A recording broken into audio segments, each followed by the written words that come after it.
Running.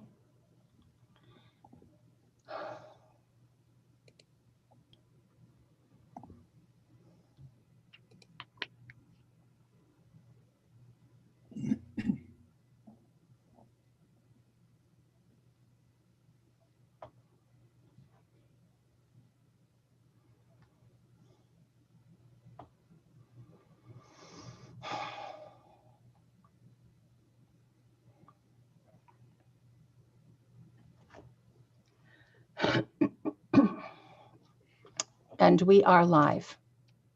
All right, thank you. Good morning, everyone. Welcome to our IFW public hearing committee meeting today.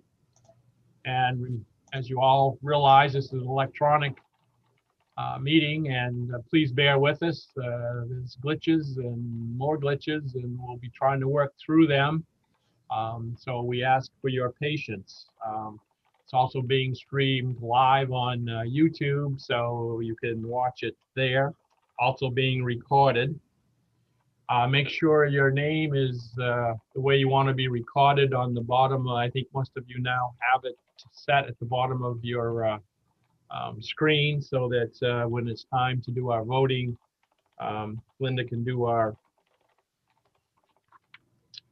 roll call. The chat is mainly just for technical information. If you need to put a telephone number or email address or something like that, it shouldn't be any information of substance that we need to have directly to us. We'll do, even though we don't have many today, a normal procedure will be do 3 at a time, and Linda will call those folks in when they're ready to testify. Just be sure that you're unmuted when you're ready to go. And of course, as always, you can submit written testimony. And with that, I think, as usual, there is no posters or that type of thing, or any props that you can hold up. You can't do screen sharing during your testimony. That would be the same thing.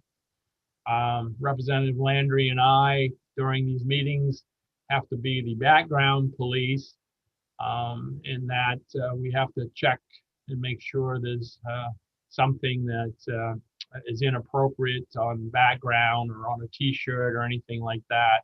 And if there is, all we would do would be shut the camera off or ask you to reposition your camera so that that's not in the shot.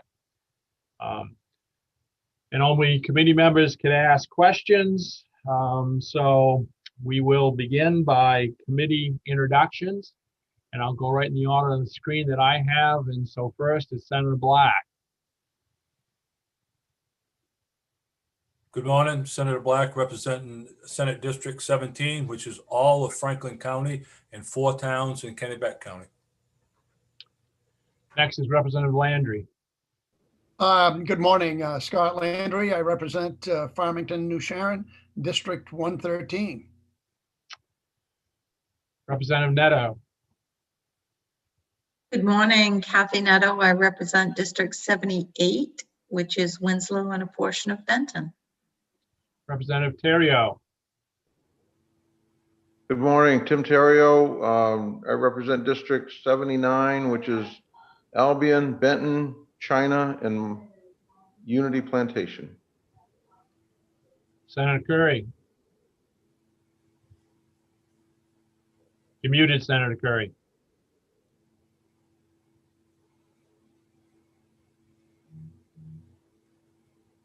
Sorry about that. Good morning, I'm Chip Curry, and I represent Senate District 11, which includes the 26 rural, coastal, and island communities of Waldo County. Representative Mason. Good morning, Representative Rick Mason from the town of Lisbon, District 56, where you can measure any snow drift and get any amount of snow that we got here.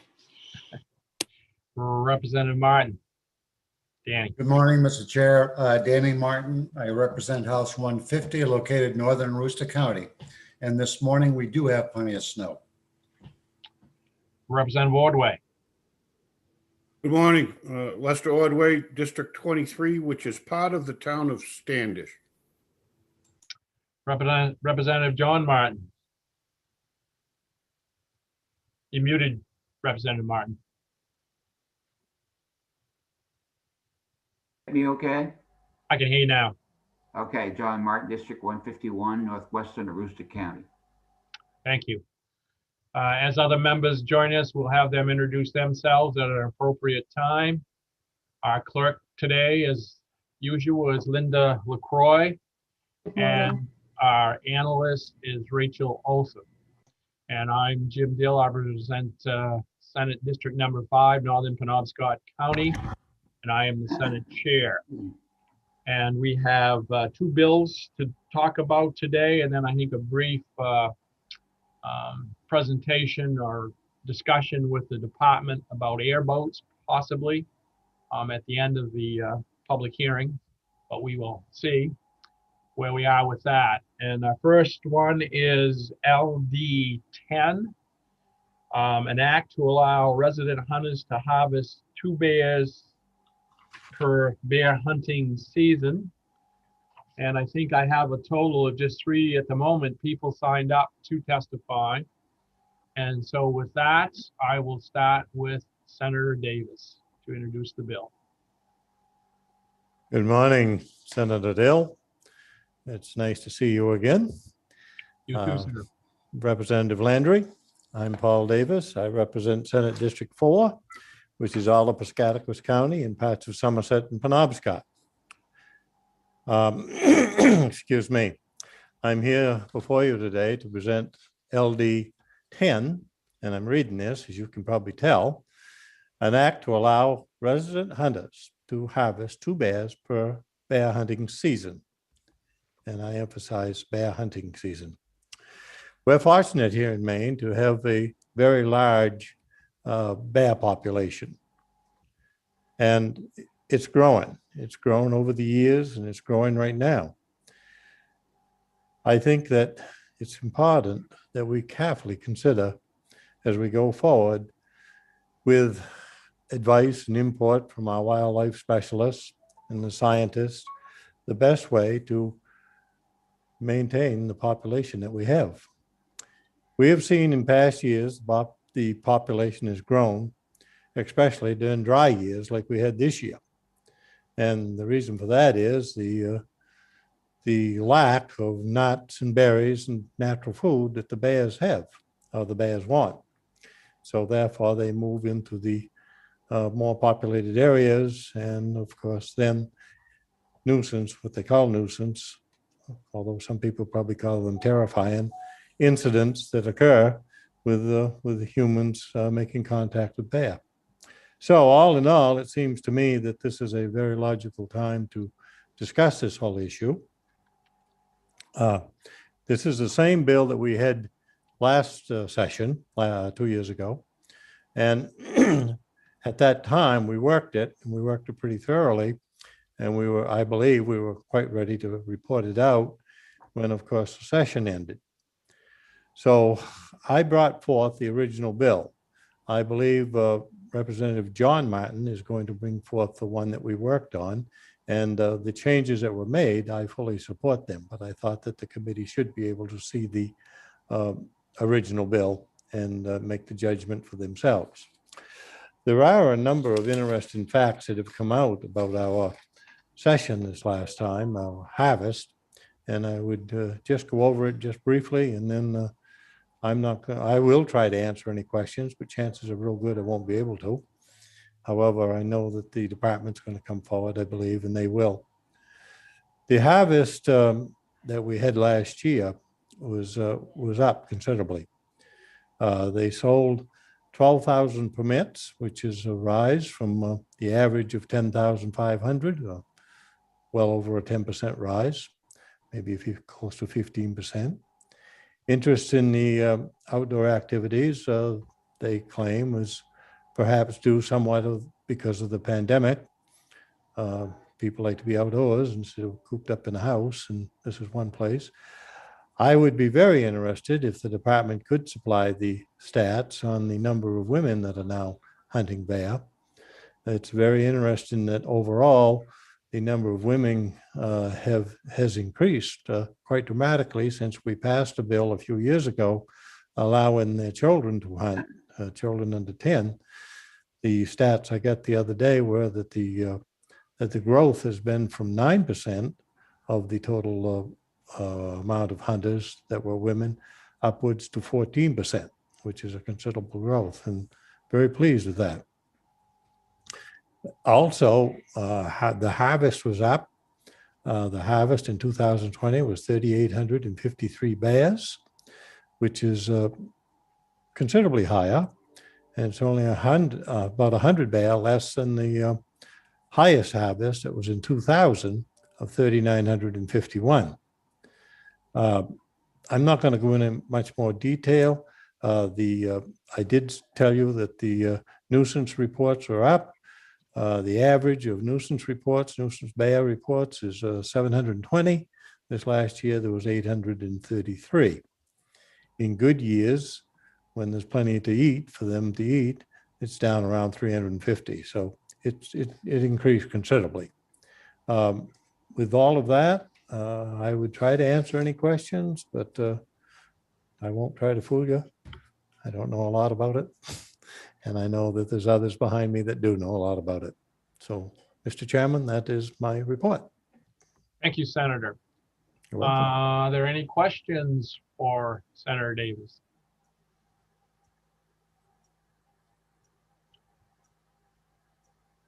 Seeing none, oops, there we go. Representative Terrio. I'm just curious if you're going to have any issue if we combine Representative Martin's bill with your bill or vice versa. You know, there's no sense in, we worked on this bill and I thought we came to a very good conclusion, which is what John, Representative Martin's put forward. So I have no, excuse me. I have no issue at all. I support the changes that were made. I was there and I helped work it. I don't like the idea of just letting the residents do the hunting. I think non-residents should have a shot at it too. No pun intended. And the other changes were fine to me. I just felt that the committee, given there's a number of new members, including the House Chair of the committee is new on the committee, I felt that they should have the opportunity to see the original bill as well as the updated one. Thank you. Senator Davis. Yes, Representative Landry. Senator Davis, do you agree that it should be by rulemaking rather than statute? The change? I guess I would have to think that through. I can't answer you. I'm sorry, Representative, but I hadn't thought about that. I want to give that a little bit of thought. I'll call you back. Very good. Thank you. You're welcome. Are there any other questions? Okay, we have actually more lined up. I have a new list from Linda that had signed up previously, and we'll get to those in a minute. But I see that Representative Lightfoot has joined us. So if you'd like to introduce himself, please, before we go on to the next. Thank you, Senator Dill. Peter Lightfoot, District 129, Clifton, Eddington, Holden, Northborough, and Vesey. Thank you. Great.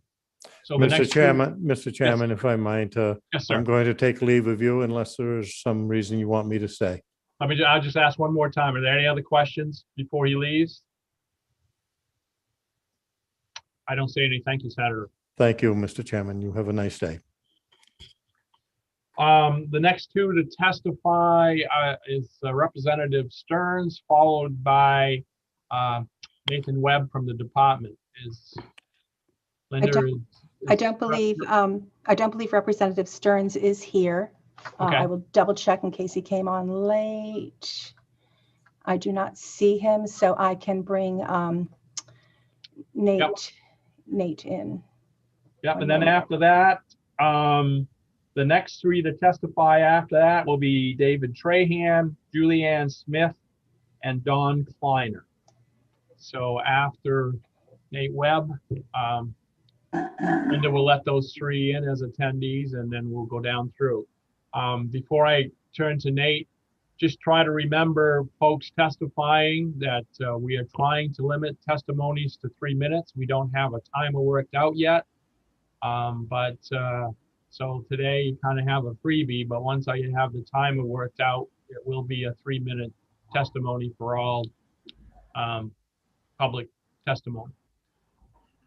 So with that, I will turn to Nathan Webb. Nate. Thank you, Senator Dale. Good morning. I'm Nate Webb with the Department of Inland Fisheries and Wildlife. Speaking on behalf of the department, neither for nor against LD 10. This bill allows bear hunters who are residents of the state to hunt and kill 2 bears per bear hunting season. While the department strongly supports this bill's goal of increasing bear harvest in order to slow population growth, as currently written, we do not feel it will provide the flexibility needed to adequately manage the bear population. During the 129th legislature, this committee considered an amended version of LD 1118, which would have made several changes to the state's bear hunting framework, including allowing the hunting season to start up to 1 week earlier, reducing the cost of a resident bear hunting and bear trapping permit, allowing bear trapping under the authority of a hunting license, and requiring new bear trappers to take a bear trapping education course. LD 1118 would have also allowed the department to establish through rulemaking a bag limit for bear hunting of up to 2 bears. Establishing the bear bag limit in rule rather than statute is important because it allows the department to adjust bag limits regionally in response to changes in bear population status. LD 1118 was passed unanimously by this committee last year, but was not enacted into law due to early adjournment of the legislature caused by the COVID-19 pandemic. LD 1118 from the 129th legislature has been resubmitted as LD 142, titled "An Act to Give the Commissioner of Inland Fisheries and Wildlife Rulemaking Authority to Establish a Bear Season Framework and Bag Limits." Rather than enacting LD 10, we strongly encourage the committee to consider the comprehensive package of revisions to bear hunting and trapping contained in LD 142. I'd be happy to answer any questions at this time or during the work session. Thank you. Are there any questions? Representative Lyford. Thank you, Senator Dill. I came in a little late and I wasn't on the 129th. One bear can be taken with your hunting license. The second one requires a permit. Is that correct? And the third one would be with a trapping license? So currently there is a 2 bear bag limit, 1 by hunting, 1 by trapping. A bear hunting permit is required except by resident hunters during the firearm season on deer. A bear trapping permit is required in order to trap for bear as well. Thank you. No. Are there other questions? Seeing none, thank you. The next 3 are again David Trahan, Julianne Smith, and Don Kleiner. So if you let those I'll in. bring those please. in right. I'll bring those in right now. Okay.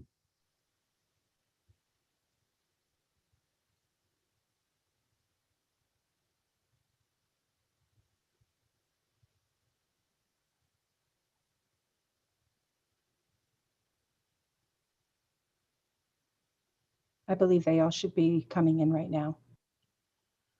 Okay. Next is David Trahan.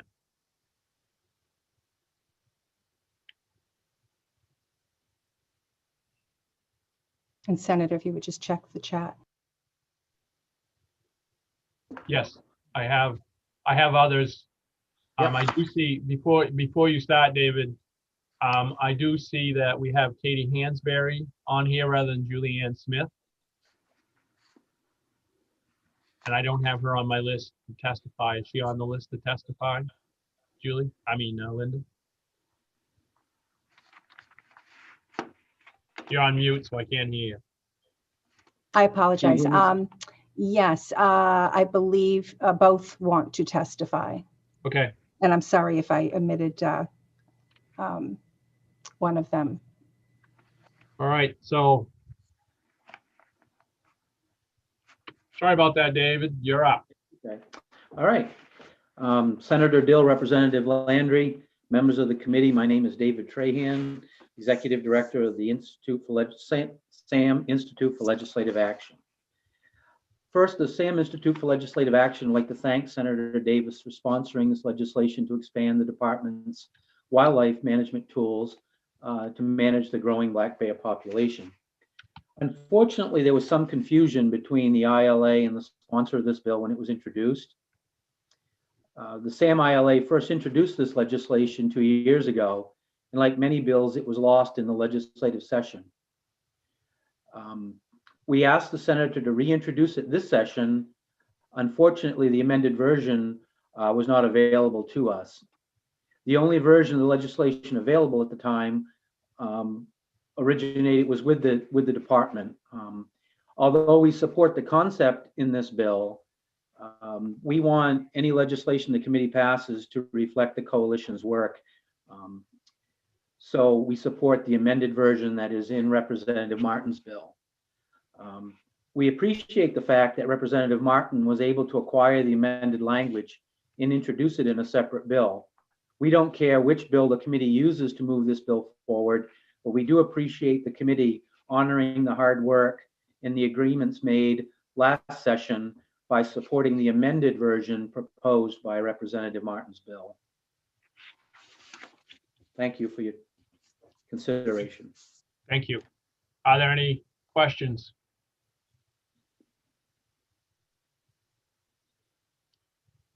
Seeing none, again, thank you. Thank you. Next on the list 4 is Julie Ann Smith. Welcome. Thank you. Good morning, Senator Dill, Representative Landry, and members of the committee. My name is Julie Ann Smith. I'm the Executive Director of the Maine Farm Bureau Association. We have represented the voice of agriculture in Maine since 1951, and I'm grateful to have the opportunity to serve as the voice of our farmers today. Our legislative committee, which consists of all farmers who interact regularly with bears, we're very much in support of this bill. We are concerned that not enough bears are being taken during the hunting season. We feel that an increase in the number of bears bagged would help with the population difficulties. We're seeing a lot more bears who are attacking beehives on farms. Those beehives are critical for crop production. So we would certainly support an increase in the bag limit of bears. So I just wanted to briefly bring that to your attention this morning. We certainly appreciate your time and work on this, and will later be testifying in support of Representative Martin's bill as well. I'm happy to take any questions. Are there any questions?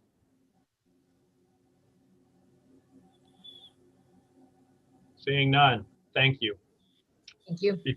Before I turn to Don Kleiner, the next 2 testimonies after this will be against, and it will be Katie Hansberry, followed by John Glower.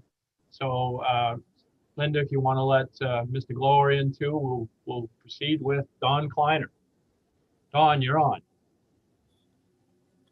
Thank you. Good morning, Senator Dill, Representative Landry, distinguished members of the committee. You have my written testimony. I won't read it. I think our basic point is allocating the harvest strictly to non-residents sends the wrong mess, or strictly to residents sends the wrong message to our non-resident clients. I am delighted to hear that both the sponsor and the Sportsman's Alliance of Maine are supportive of Representative Martin's bill, because we will be as well. I think that is the vehicle the committee needs to pursue. And this essentially leftover from the previous session will not do what we need to do at this point. With that, I'll stop. Thank you. Happy to answer any questions if you have them. Thank you. Are there any questions? Seeing none. Again, thank you. Thank you. I think that's all we have in favor of. Next up is Katie Hansberry. Good morning, Senator Dill, Representative Landry, and members of the Committee on Inland Fisheries and Wildlife. My name is Katie Hansberry, and I am the Maine State Director for the Humane Society of the United States. On behalf of the Humane Society of the United States and our main supporters, I respectfully urge you to vote ought not to pass on LD 10. You have my written testimony. I'm not going to go through all of that. And you're basically going to hear me echo what you've already heard from folks at this public hearing today. As you've heard, LD 142, which proposes changes to the bear season framework, but importantly maintains the statutory bag limit of 2, is going to be before this committee for consideration soon. And that bill was the product of lengthy stakeholder collaboration. And respectfully, we would ask that you focus your attention on that bill. Again, you have my written testimony that goes into detail with respect to our concerns if you were to move forward with a statutory increase in the bag limit, which we are absolutely against. And I will end it there. Thank you for your time. Thank you. Are there any questions?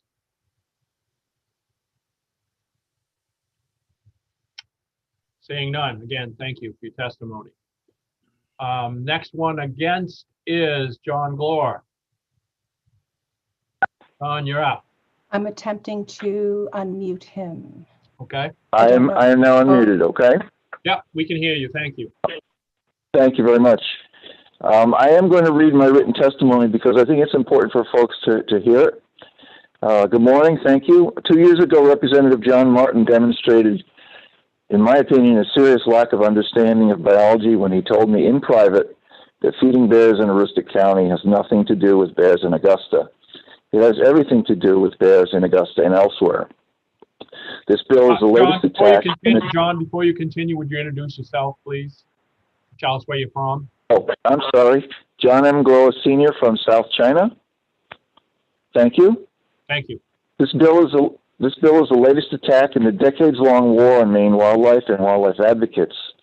This bill is an attack on those 280,000 people who in 2014 voted to end Maine's bear feeding program.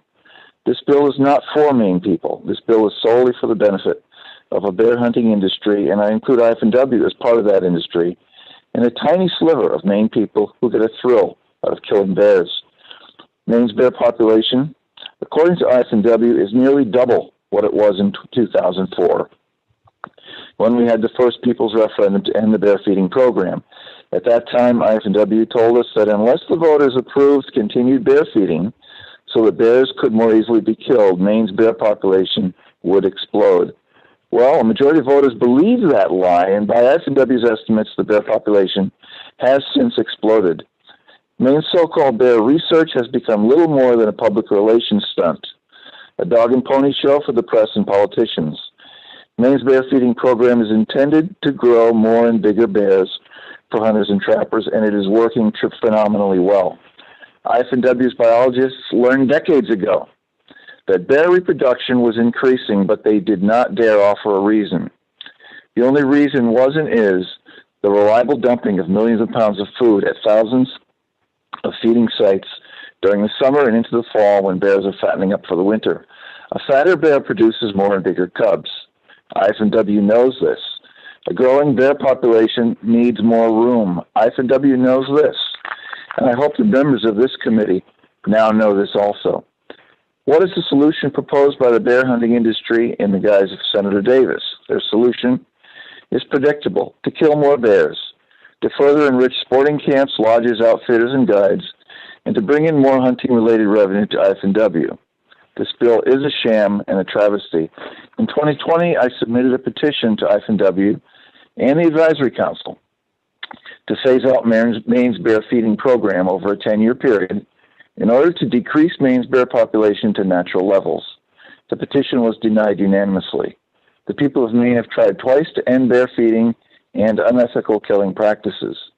This war between the special interests and the common good will not end until the state of Maine reforms its wildlife management system and manages wildlife for the resource rather than for itself and the special interests. Thank you very much. Thank you for your testimony. Representative Lyford, question. Yes, thank you. John, thank you for reading your testimony, because we do have a copy of your testimony, but if the general public is listening, they don't have. So I encourage, yes. I encourage everybody to read read their testimony. Thank you. Thank you. Are there other questions, comments? Seeing none, thank you. Linda, is there anyone else that has signed up that I've missed from my list? You're on mute. Yes, I believe Steve would, and I can move him in right now. Sure.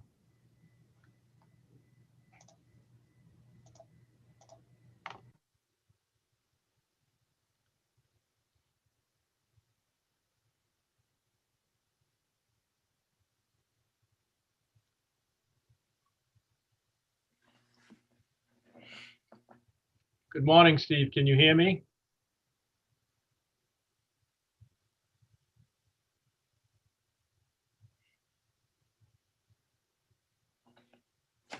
I've asked him to.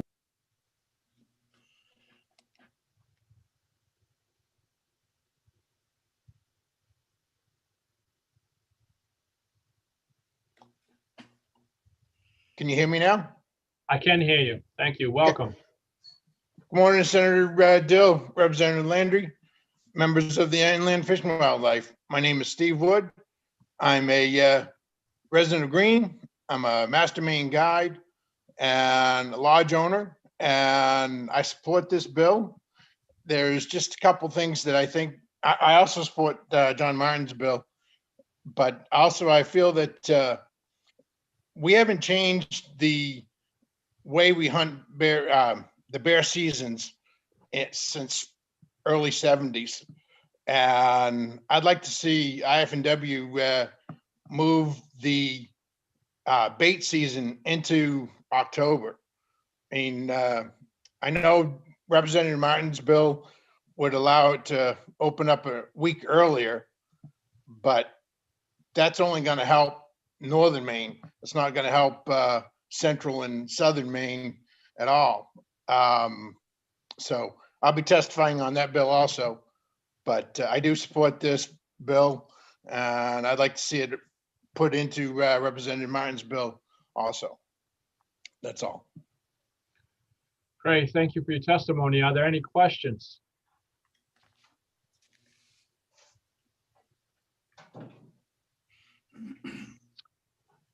All right, seeing none, I will close the hearing on LD 10. And with that, I will open the public hearing on LD 116, an act to allow the Commissioner of Inland Fisheries and Wildlife to authorize the hunting of antlerless deer without a permit in certain areas. And Representative Landry, I believe this is submitted by you. So if after you present, I have Nate Webb and then David Trahan. Good morning. Thank you, Senator Dill. I submitted this bill at the request of the department. So not knowing exactly where they're going with it, I would defer to a representative from the Department of Inland Fishery and Wildlife to present it. I know we have several bills regarding antlerless doe, antlerless deer permits. So I'm wondering, are we going to take them one at a time? Are we going to try to consolidate them all with that? Yeah, that's a good question. And, you know, we've been trying to schedule things, but unfortunately they don't come right up. They're not referred to us in a good order. So unfortunately, we may end up taking them as they come. As far as public hearing goes, it's a little easier now, I think, with remote. It's not as crucial that we clump them together, because people that want to testify either for or against a deer bill, they don't have to come down 3 or 4 times. They can just link in. But certainly we'll try, I think, to work them together as much as possible so that on a given day, we'll have a deer day or whatever. But it kind of depends on how they come to us. We'll lump them as much as we can as we receive them, but we don't want to hold on to them either, so we can get our work done. Definitely. Yeah. Are there any questions for Representative Landry? All right, next up is Nate Webb from the department. Good morning, Senator Dill, Representative Landry, and members of the Inland Fisheries and Wildlife Committee. I'm Nate Webb, Wildlife Division Director at the Department of Inland Fisheries and Wildlife, speaking on behalf of the department in support of LD 116. This bill authorizes the Commissioner of Inland Fisheries and Wildlife to allow hunters to take antlerless deer without an antlerless deer permit in certain areas of the state. This bill also clarifies that the requirements for issuing specific percentages of antlerless deer permits to landowners, non-residents, and junior hunters apply only when the permits are issued through a lottery system. Managing the harvest of antlerless deer is the primary tool used by the department to maintain balanced deer populations. Currently, opportunities to harvest antlerless deer during the regular firearms, muzzleloader seasons, and in some instances with the use of crossbows are granted through the annual Any Deer Permit lottery. An Any Deer Permit authorizes a hunter to harvest an antlerless deer in lieu of an antlered deer in a specific wildlife management district. The number of available Any Deer permits in each WMD is adjusted annually based on a variety of factors, including winter severity, deer population objectives, and productivity of the deer herd. The number of available permits in southern and central Maine is generally substantially higher than in northern, western, and eastern Maine, where winters are much more severe. In WMDs where the number of available permits exceeds the number of applicants, remaining permits are issued as bonus permits, which allows the holder to harvest an additional antlerless deer in the WMD specified. In several districts, we routinely issue Any Deer permits to every applicant in the district with some left over. This essentially functions as either sex hunting, but with the significant added administrative burden of issuing permits, processing swaps and transfers, and enforcing permit compliance. This bill would allow the department through rulemaking to formally establish either sex hunting in WMDs where the number of Any Deer permits routinely exceeds the number of applicants. Approximately 40 to 50% of active deer hunters apply for an Any Deer permit in a typical year. This means over half of deer hunters don't apply in the lottery, which is a large untapped source of potential antlerless deer harvest. In WMDs where it is currently challenging to achieve antlerless deer harvest goals, providing the opportunity to take an antlerless deer without the need to acquire an additional permit may encourage some of these hunters to do so. We expect that this tool would be used only in districts where the traditional Any Deer permit lottery is not successful in achieving antlerless deer harvest goals over a period of multiple years. And I would be happy to answer any questions at this time or during the work session. Thank you. Are there any questions? I thought I saw a hand, but now I don't. They must have taken it down. Oh, there we go. Representative Lightfoot. Thank you, Senator Dill. Nate, I've received several emails opposed to this bill from folks on MDI, Mount Desert Island, concerned with hunting down there. I guess my question would be to you, if this bill was to pass, would the towns be able to stop this if the town had a town meeting and voted not to allow it? So towns do have the authority to regulate and limit firearms discharge in their municipality through ordinance. So that is a tool that is available typically for safety purposes. They do not, however, have the authority to limit hunting that's established through the regular season framework. That being said, in the rulemaking process, were we to move forward with this tool, we would certainly be considerate of concerns from municipalities in a wildlife management district where we were considering using this tool. Thank you. Are there other questions? Seeing none, thank you. Up next is David Trahan, followed by Julie Ann Smith and Don Kleiner. So if you want to let Don Kleiner in, please, Linda. And we'll start with David Trahan. Honorable Senator Dill, Representative Landry, members of the committee. Again, I'm David Trahan. I'm the Executive Director representing the Sportsmen's Alliance of Maine Institute for Legislative Action. And I'm testifying neither for nor against LD 116. This testimony first was prepared by Jerry Levine. He's our consulting wildlife biologist. And it's a little bit longer and it may take me 4 minutes to get through, but if the chairs would allow, I think you would benefit from his over 35 years of experience managing white-tailed deer. First of all, LD 116 would allow the IFW to designate a wildlife management district or a part of one open to either sex deer hunting without the use of antlers permits of any kind. There would be no restrictions on the number of hunters participating in the deer hunting as long as they are properly licensed.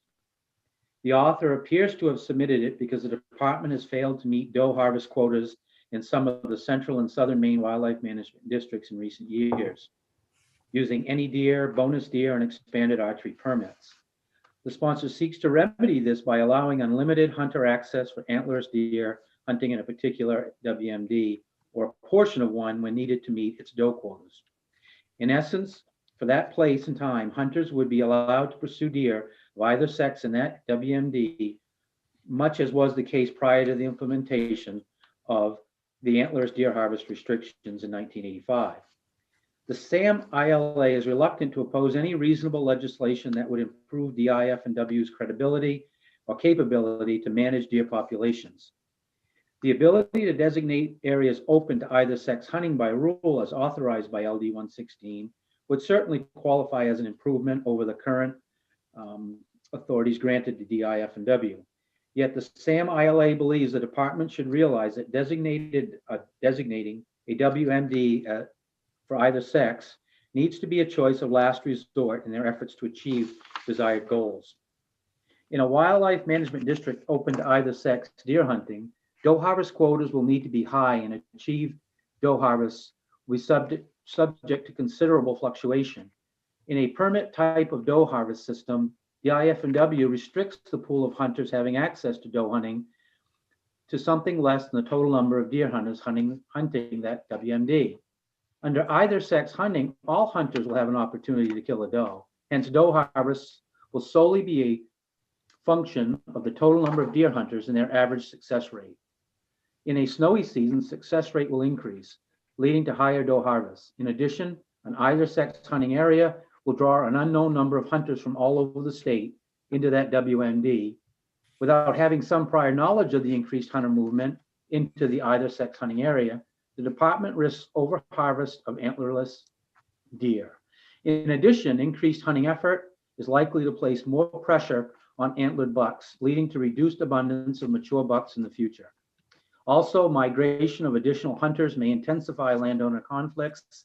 Finally, the loss of hunters from WMDs with more restrictive doe harvest strategies could lead to unrealized doe quotas in these WMDs. The unintended consequences outlined above are not mere speculation. All of these changes were observed in the 1983, 84, and 85 when the IFW created a 4-zone system in which central Maine remained open to either sex deer hunting, while the southern Maine and down east zones were restricted to bucks only hunting for 3 weeks. There is no question that the use of any deer permits has become a less efficient means of predictably achieving doe harvest quotas. The issuance of any deer permits was never a one-to-one relationship to the adult doe harvest quota. Some permit holders choose to kill an antlered buck, while others may take a fawn. Still others may not kill a deer at all, while some may not have hunted at all. During the early years of the any deer permit system, 4 or 5 permits were typically required to see a single adult doe tagged. Today, that ratio of permits to does harvested has doubled in some WMDs. This inflationary trend in the issuance of any deer permits likely has several causes, among them an aging hunter force that spends less time in the woods, and issuance of permits to hunters who really have little intention to shoot a doe. In recent years, the department began allowing permit applicants to rank their preference among up to 6 WMDs. I believe that this change was a mistake. Too many hunters are applying to WMDs in which they have better odds of drawing a permit, yet they may never travel to that WMD to hunt, hence wasting that any deer or bonus permit. Before supporting LD 116, the SAM ILA would like the committee to direct the department to form a stakeholders group to investigate why any deer permits have become less efficient and then report potential remedies. For example, returning to a single choice when applying for an any deer permit. In summary, The SAM ILA supports giving the department this management tool, but first let's reform the any deer permit system. Thank you. Thank you. Are there any questions?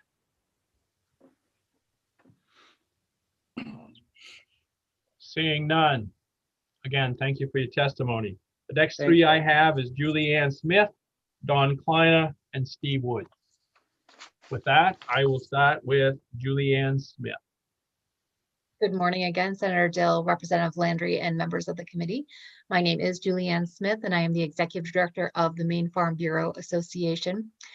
And I will briefly just state that farmers have had incredible difficulties with deers, especially this winter with the low snowfall. The wild blueberry growers who are already in dire straits are seeing their fields attacked because those new growth buds are now visible. They typically would have been covered up with snow. And we have worked with IFW very positively, trying to mitigate deer damage on crop production. Our farmers have been given tools such as propane cannons, fencing, and other ideas, but yet we are still seeing significant damage every year from deer because of the doe harvest quotas are not being met. So we do support this bill. We do believe there is a necessity to increasing the number of opportunities that hunters have, especially with the fewer number of hunters that are actually actively hunting each year. And we would respectfully ask that you support this bill to increase those opportunities to better regulate the deer population to help the farmers. Great, thank you. Are there any questions? Seeing none, I will move on. Thank you. Don Thank you. Kleiner. Yes, thank you, Senator Dill, Representative Landry. Don Kleiner with the Maine Professional Guides Association. I think one point that was salient in Mr. Trahan's testimony that I don't want you to gloss over, and that is opening up one WMD while the surrounding districts are not open under the same system may create significant landowner issues. I mean, we may have movement of hunters here in a pretty big way that we're not all anticipating. I like the idea of moving forward cautiously. Stakeholder group maybe makes sense, but we need to give this some very careful thought. Thank you. That's all I've got. Thank you. Are there any questions? Seeing none. Again, thank you for your testimony. You're welcome. Next is Steve Wood. Steve, welcome again. You're muted.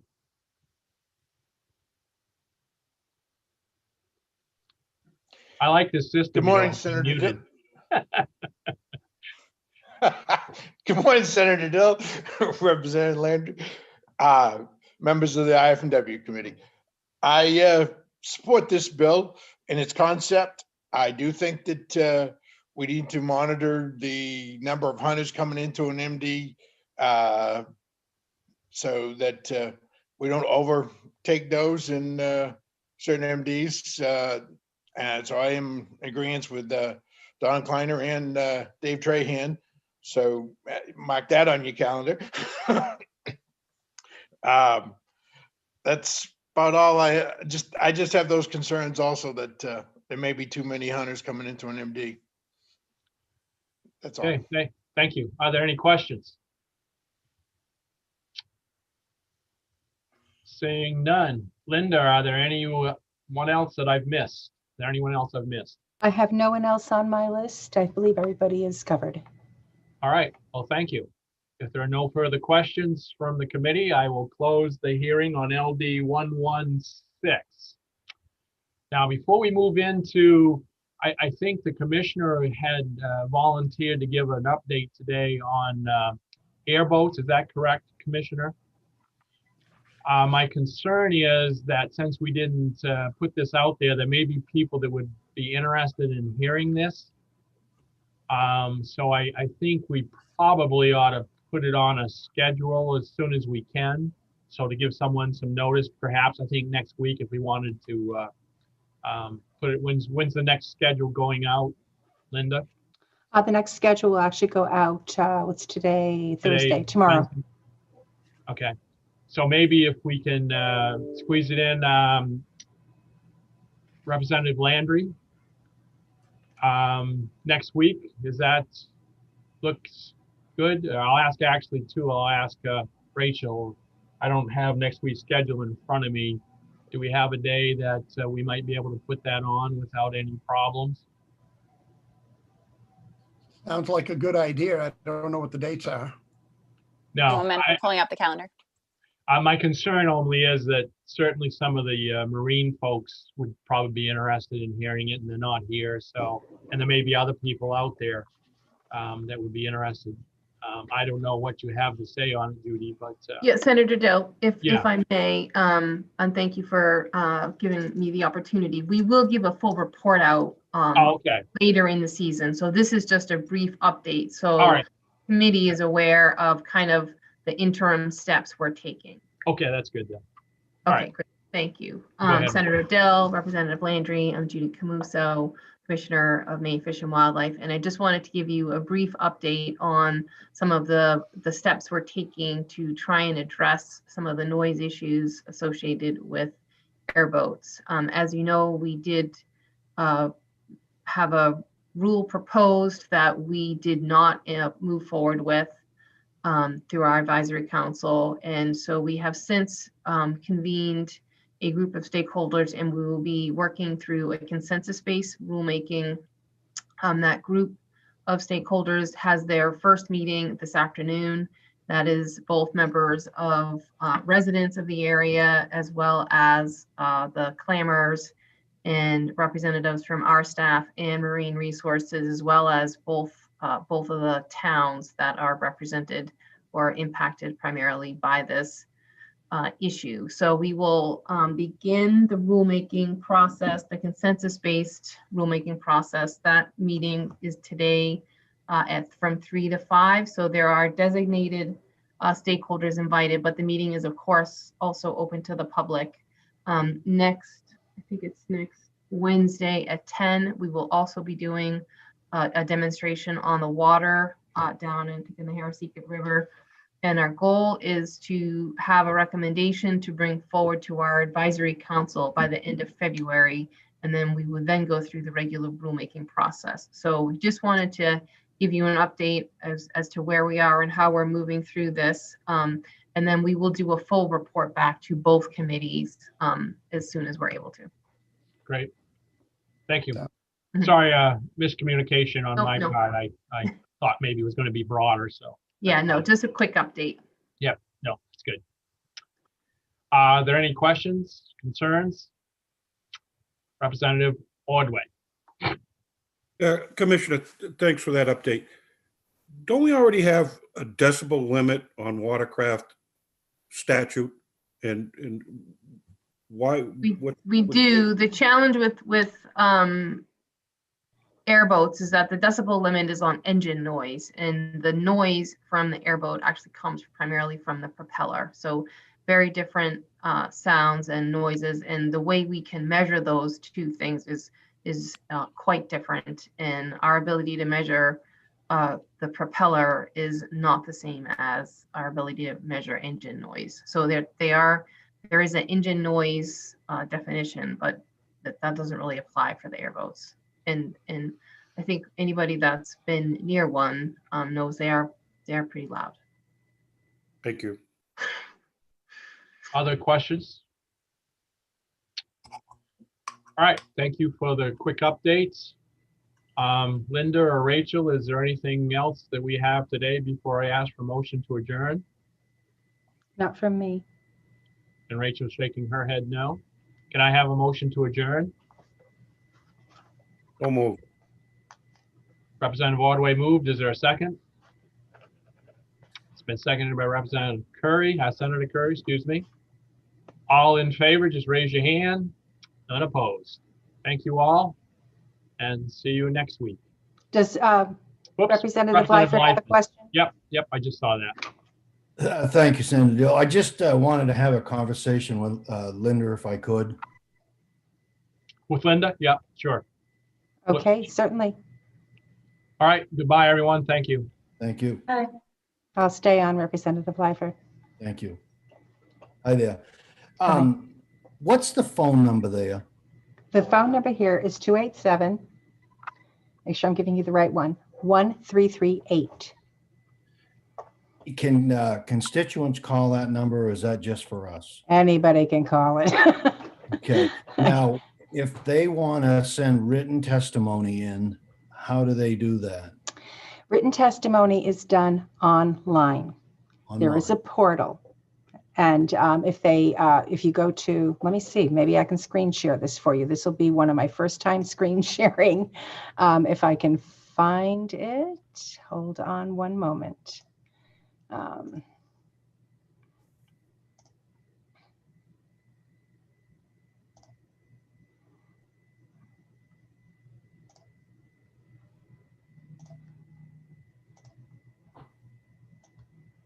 Okay. If they want to submit written testimony, are you seeing my screen? I am. Okay, follow my cursor down. See testimony submission?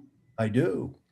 When they submit it there, and this is the best way to tell them to submit it, it not only automatically goes online so anybody can see it, you can see it, it automatically gets sent out to the committee members and to me so that I can have it for the master files. But this is the best just go way. into maingov.com, IFW, and I'm sorry?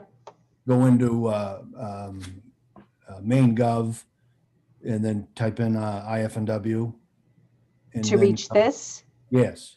No, for this is just legislature.maine.gov takes you to our legislative website.